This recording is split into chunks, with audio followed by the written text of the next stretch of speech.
What's up, everybody? This is the Tumble Doctor, and I am coming to you today with a back handspring skill review. Now, before we hop into this video, I want to familiarize everybody with two terms. The first term, open shoulders. Say it, open shoulders. Beautiful, beautiful. The second term, closed shoulders. Say it. Excellent, excellent. Okay. Open shoulders. Put your arms up in the air. Pull those arms back so you feel a stretch in your shoulders. Now look up at the ceiling. Make sure that your arms are still behind your ears. Open shoulders. In comparison, put your arms kind of like diagonal up to the ceiling. Now look up. Closed shoulders. So again, we have open shoulders and we have closed shoulders. Awesome. Let's hop in the video.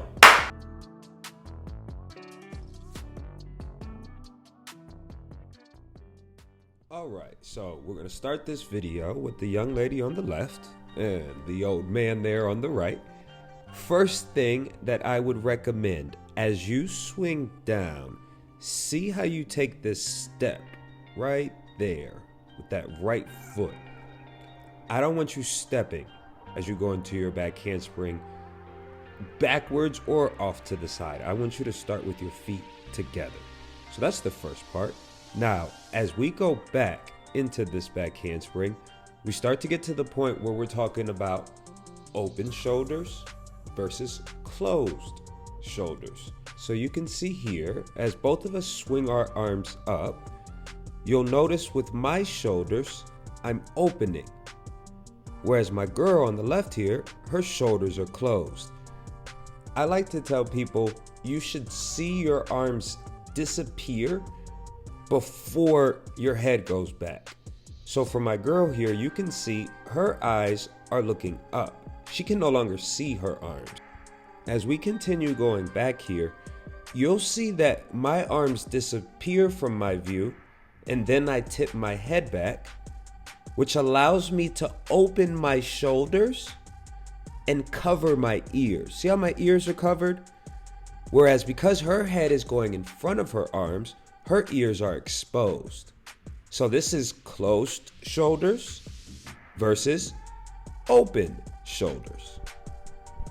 As we proceed back, I want you to pay attention to the differences in shapes. See how my feet are coming up to the ceiling and how my girl's feet are going back towards her butt? We want to ensure as your feet come off the ground, you're pushing hard through your toes so that we have straight legs. Now check out the angle of her shoulders as her hands land on the ground. You see that? Look at her body. Look at where her hips are in comparison to my shape. If we scoot forward just a little bit here, you can see that I'm hitting a handstand. See that? Whereas this position more so looks like she's doing a handstand forward roll. We should be hitting a handstand position in the middle of our back handspring.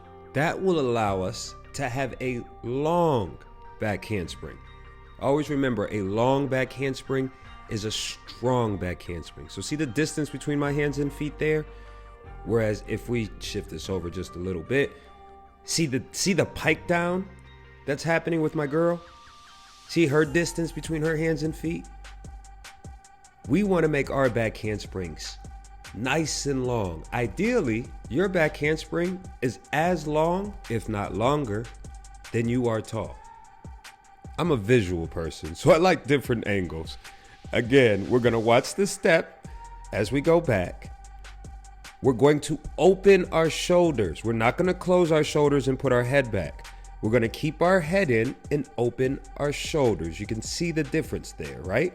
As our feet come off the floor, we're going to push hard through our toes so that our legs are straight. We don't want to bend our knees and have our feet go back towards our bottom. We want to get our toes up so that we can hit our handstand shape. We don't want to be at an angle. We want to hit our handstand shape straight up and down. And you can see the difference in our shapes there. Opening our shoulders, hitting our handstand shape will allow our back handspring to be long and strong. This is the Tumble Doctor. I hope you found this skill review helpful.